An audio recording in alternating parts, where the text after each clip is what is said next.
Hi గారు, welcome to our channel. ప్రస్తుతం మనతో పాటు దాము బాలాజీ గారు సీనియర్ జర్నలిస్ట్ ఉన్నారు. వారితో ఒకసారి మాట్లాడదాం. సార్ నమస్కారం. సార్, జగన్మోహన్ రెడ్డి గారికి చంద్రబాబు నాయుడు గారు మరో షాక్ ఇచ్చారు సార్. మద్యం కుంభకోణానికి సంబంధించి ఒక సిట్ ని ఆయన ఏర్పాటు చేశారు. మరి సిట్ లో ఎవరెవరు ఉన్నారు, మరి ఇది జగన్మోహన్ రెడ్డి గారికి ఏ విధంగా ఇబ్బంది అయ్యే అవకాశం ఉంది, అండ్ ఇంకా వైసీపీలో ఉన్న వాళ్ళ ఇంకే లీడర్స్ కి ఏమన్నా దీని వల్ల ఇబ్బంది ఏర్పడే ఛాన్స్ ఏమన్నా ఉందా సార్? మద్యం కుంభకోణం, ఇసుక, ఈ రెండు అన్ని ప్రభుత్వాలు, ఏ ప్రభుత్వాలు వచ్చినా ఈ రెండు ప్రధానంగా ఎక్కువగా అవినీతి జరిగే ఆస్కారం ఉంది. సో గతంలో చంద్రబాబు ప్రభుత్వం ఉన్నప్పుడు కూడా మద్యం అండ్ ఇసుక కుంభకోణాలకు సంబంధించి జగన్ సిఐడి విచారణకు ఆదేశించాడు. అది జరుగుతుంది. ఇప్పుడు కూటమి ప్రభుత్వం వచ్చిన తర్వాత ఆల్రెడీ సిఐడి విచారణ జరుగుతుంది. అయితే సిఐడి బాగా చేయలేదు, సిఐడి విచారణ సరిగ్గా జరపలేదని చెప్పి చంద్రబాబు ప్రభుత్వం ఇప్పుడు ఒక సిట్ని, స్పెషల్ ఇన్వెస్టిగేటివ్ టీంని దీని మీద నియమించారు.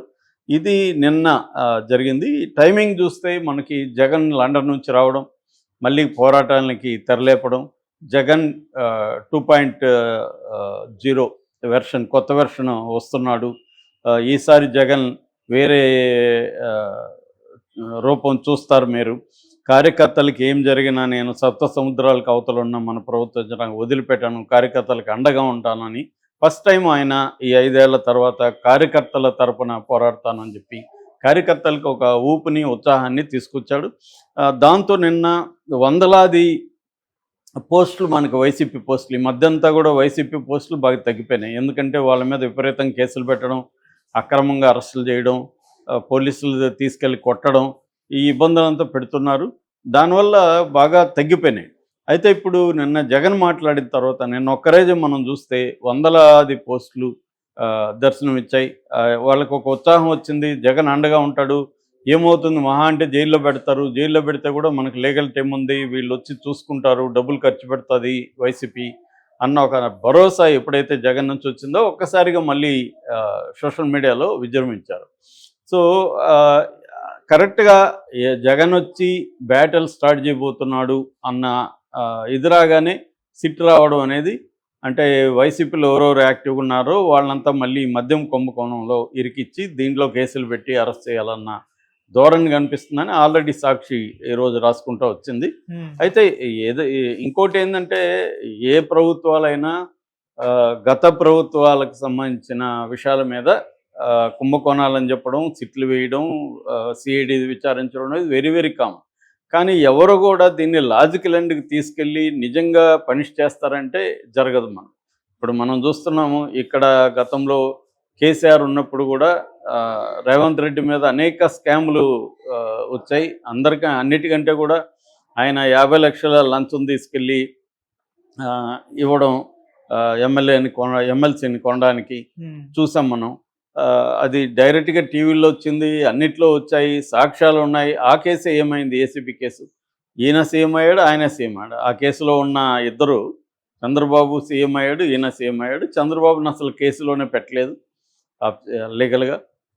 ఈయన్ని పెట్టినా కూడా ఈయనది కూడా ఏమీ కాలేదు. అంటే అలాగా వీళ్ళంతా ఏంటంటే, ఒక ప్రతిపక్షాల మీద కక్ష తీర్చుకోవడానికి, వాళ్ళని ఇబ్బందులు పెట్టడానికి, వాళ్ళు తమకి యాంటీగా పోరాడకుండా చేయడానికి, వాళ్ళలో కొంతమందిని ఆ రాజకీయ పార్టీ నుంచి బయటికి తీసుకురావడానికి, ఓవరాల్గా పొలిటికల్గా ఆ పార్టీని ఇబ్బంది పెట్టి వీకెన్ చేయడానికి మాత్రమే ఈ కుంభకోణాలని, స్కాముల్ని ఉపయోగించుకుంటారు. ఈ విషయంలో నెంబర్ 1 పొజిషన్లో బీజేపీ ఉంటుంది. బీజేపీ ఎప్పుడు లేని విధంగా, ఇప్పటివరకు చరిత్రలో ఎప్పుడు లేని విధంగా దాదాపు 5,000 పైన కేసుల్ని ఈ ప్రతిపక్షాల మీద పెట్టింది. ED and CBI, IT department, తర్వాత జిఎస్టీ ఇంటెలిజెన్సు, రెవెన్యూ ఇంటెలిజెన్స్లు, ఈ రకరకాల ఇన్వెస్టిగేటివ్ ఏజెన్సీల పని ఏంటంటే ప్రతిపక్షాలని కేసులు పెట్టడం, ఇరికించడం, వాళ్ళని ఇబ్బందులు పెట్టడం, వాళ్ళని ఇంకా ఫిజికల్గా కొట్టడం, వాళ్ళ ఫైనాన్షియల్గా వీకెన్ చేయడం, ఈ ఫండ్స్ని ఫ్లో కానివ్వకుండా చూసుకోవడం, ఇది ప్రధానంగా చేస్తున్నది. పొలిటికల్ పార్టీలు కావచ్చు, ఆ పార్టీలకు వెనుదన్నుగా నిలబడే ఫండర్స్ ఎవరైతే ఉంటారో వాటిని కట్ చేయడం అనేది మోడీ ప్రభుత్వం సిస్టమేటిక్గా చేసుకుంటుంది. దీన్నే రాష్ట్రాల్లో కూడా రీజనల్ పార్టీలు కూడా సేమ్ మోడీ మోడల్ని అందరూ కూడా అనుకరిస్తున్నారు. ఇప్పుడు చంద్రబాబు కూడా అదే చేస్తున్నాడు. చంద్రబాబు ఏం చేస్తున్నాడు అంటే, గతంలో జగన్ ఏ పని చేశాడో మోడీ ఏ పని దేశం అంతా చేస్తున్నాడో అదే పని ఇప్పుడు వైసీపీని నిర్వీర్యం చేయడానికి వైసీపీ మీద కేసులు పెట్టి చేయడానికే చేస్తున్నాడు తప్ప నిజంగా ఇవన్నీ ఒక కొలిక్కి తీసుకొచ్చి కోర్టులో కేసులు నిలబడేట్టుగా చేసి కన్విక్షన్ వేస్తారా? ఎక్కడ వేయరు. మనం జగన్దే చూస్తున్నాం. అక్రమాస్తుల కేసులో 11 ఏళ్ళు దాటి ఆయన బెయిల్ మీద ఉన్నాడు. ఇప్పటి వరకు ఆయన కేసులు ముందుకెళ్ళలు, వెనక్కెళ్ళవు. అతను దోషి అని చెప్పరు, నిర్దోషి అని చెప్పరు. ఇది మనకు జరిగేది. అలాగే ఈయన ఇప్పుడు సిట్ వేశాడు. ఈ సిట్‌కి బాస్‌గా రాజశేఖర్ బాబు, ఎస్వి రాజశేఖర్ బాబు, ఆయన బెజవాడ కమిషనర్‌గా ఉన్నాడు. సో ఆయన ఐజీ ర్యాంకు, ఆయన్ని దీనికి హెడ్‌గా పెట్టారు. దాని తర్వాత సుబ్బారాయుడు, ఎస్పీ సుబ్బారాయుడు, ఈయన మొన్ననే తిరుపతి ఎస్పీగా ఉండి అక్కడ స్టాంపీడ్ తొక్కిసలాటలో ఈయన్ని బదిలీ చేశారు. నిజానికి స్టాంపీడ్లో బాధ్యుడైనప్పుడు ఆయనకి మళ్ళీ వేరే పదవి ఎలా ఇస్తారు? కానీ ఆయన ఎర్రచందనానికి anti squad, red task force అంటారు దాన్ని, ఎర్రచందనానికి యాంటీ టాస్క్ ఫోర్స్లోకి ఆయన తీసుకున్నారు. మళ్ళీ ఆయన్ని ఇప్పుడు దీంట్లో తీశారు. అంటే ఇవన్నీ ప్రజల్లో ఆ టైంలో జరిగినప్పుడు ఒక డ్రామాలు తప్ప ఎవరికేం పనిష్మెంట్లు ఏమీ ఉండవు. మొక్కుబడిగా విచారణ జరప ఏమీ జరగవు, అది ఏ రాజకీయ పార్టీ ఉన్నా.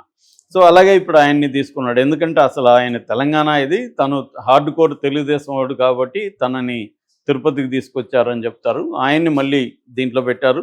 అట్లాగే దీంట్లో రిటైర్డ్ డిఐజీ ఘట్టమనేని శ్రీనివాస్ ఆధ్వర్యంలో ఇది జరుగుతుందని కూడా వైసీపీ వాళ్ళు ఆరోపిస్తున్నారు. ఆయనే వెనకుండి చేస్తున్నారు. అలాగే సిఐడి డీజీ రవిశంకర్ అయ్యన్నార్, ఆయన సరిగా దీన్ని ముందుకు తీసుకెళ్లలేదని ఆయన నుంచి పక్కకు తీసి సిట్టు పెట్టారు. అయితే ఆయన ఆధ్వర్యంలో, ఎందుకంటే వాళ్ళు ఆల్రెడీ చేశారు కాబట్టి వాళ్ళ దగ్గర బోల్డ్ డేటా ఉంటుంది. మనకు కానీ గుర్తుంటే ఎలక్షన్ జరిగి రిజల్ట్స్ వచ్చి ఇంకా గవర్నమెంట్ ఫామ్ చేయక ముందే ఈ బెవరేజెస్ కార్పొరేషన్ ఎండి వాసుదేవరావు ఇంటి మీద దాడులు జరిగాయి ఇక్కడ. అప్పటి నుంచి కూడా దీని మీద చంద్రబాబు కన్నేసాడు, ఈ మధ్య కుంభకోణం ఉపయోగించుకోవాలని. ఎందుకంటే అంతకుముందు దీని మీద పెద్ద ఎత్తున పురంధేశ్వరి పోరాడింది. సంవత్సరానికి 25,000 కోట్లు జగన్ తినేశాడని, దేశంలో ఎక్కడ లేని విధంగా క్యాష్ డీలింగ్స్ చేస్తున్నారు, డీటెయిల్ డీలింగ్స్ చేయట్లేదు. ఇప్పుడు ఏంటంటే భిక్షగాళ్ళు కూడా స్కాన్ చేయమని అడుగుతున్నారు భిక్షం. అలాంటి అంత విరివిగా వాడుతుంటే, కానీ ఇక్కడ మాత్రం బ్రాంచీ షాపుల్లో క్యాష్ డీలింగ్సే నడుస్తున్నాయి. అంటే ఇది క్లియర్గా క్యాష్ డీలింగ్స్ అయితే మ్యానిపులేట్ చేయొచ్చని జగన్ ఒక ప్లాన్ చేసి సంవత్సరానికి 25,000 కోట్ల చొప్పున యావరేజ్లో 1,00,000 కోట్లు తినేశాడు. ఎందుకంటే 2019 అక్టోబర్లో స్టార్ట్ అయితే ఎన్నికల ముందు వరకు కూడా ఇది చేయగలిగాడు అని ఆమె హోమ్ మినిస్టర్ దగ్గరికి వెళ్ళింది. దాని మీద పెద్ద ఇది చేసింది. కానీ ఆ తర్వాత ఆమె ఇప్పుడేమీ ఎక్కడ పట్టించుకోలేదు. కానీ చంద్రబాబు దీని మీద ఉంటున్నాడు. ఆ రకంగా సిఐడి డీజీ రవిశంకర్ అయ్యన్నార్ దీన్ని గైడ్ చేస్తున్నాడు. దాని తర్వాత